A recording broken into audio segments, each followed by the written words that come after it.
মাত্র ৫ টাকার রুটি নাকি এমন কিছু যা আপনার জীবন বদলে দিতে পারে? শেষ পর্যন্ত দেখুন। কি করতেছ? এই তো আম কাটতেছি। অফিসের দুটো রুটি হ্যাঁ। বেঁচে গেছিল, এগুলো একটু গরম করে দাও, আমি খেয়ে নেই। আরে বেঁচে যাওয়া রুটি তুমি আমার চমৎকার। বাসায় নিয়ে আসছো, রাস্তায় ফেলে দিয়ে আসতাম। রাস্তায় ফেলে দিয়ে আসবো মানে? একটা রুটির দাম জানো তুমি? দাম? না। রুটির দাম আবার কত?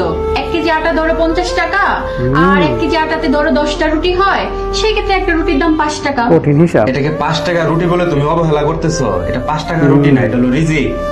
এই রিজিক আহারে। উপরওয়ালার পক্ষ থেকে নির্ধারণ হয়। ঠিক অনেকের ঠিক। টাকা আছে, সে খাইতে পারে না, আবার অনেকের টাকা নাই, সে 3 বেলার খাবার জোগাড় করতে পারে না। এই রিজিক জোগাড় করতে যে অসম্ভব পুরুষ সুন্দর মানুষ দিন রাত 24 ঘন্টা রোদ বৃষ্টি ঝড়ে পরিশ্রম করে পরিবার নিয়ে দুবেলা দুমুঠো ঠিক। একসাথে খাবে বলে। এই রিজিক জোগাড় করতে গিয়ে মানুষ ভালো মন্দ, ন্যায় অন্যায়, আলো অন্ধকারের পার্থক্য ভুলে যায়। রাতের অন্ধকারে চুরি করে, অপকর্মে লিপ্ত হয়, তবুও দুবেলা দুমুঠো খাবার যাতে পরিবার নিয়ে একসাথে খেতে পারে।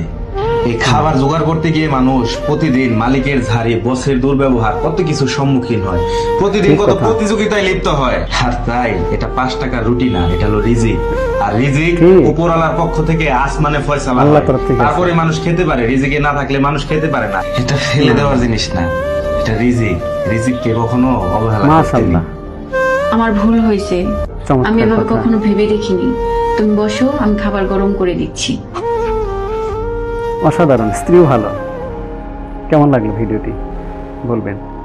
আজকের কথাটি যদি আপনার হৃদয় ছুঁয়ে যায় তাহলে ভিডিওটি লাইক করুন, প্রিয়জনদের সাথে শেয়ার করুন এবং এমন শিক্ষামূলক ভিডিও পেতে আমাদের চ্যানেলটিকে সাবস্ক্রাইব করুন।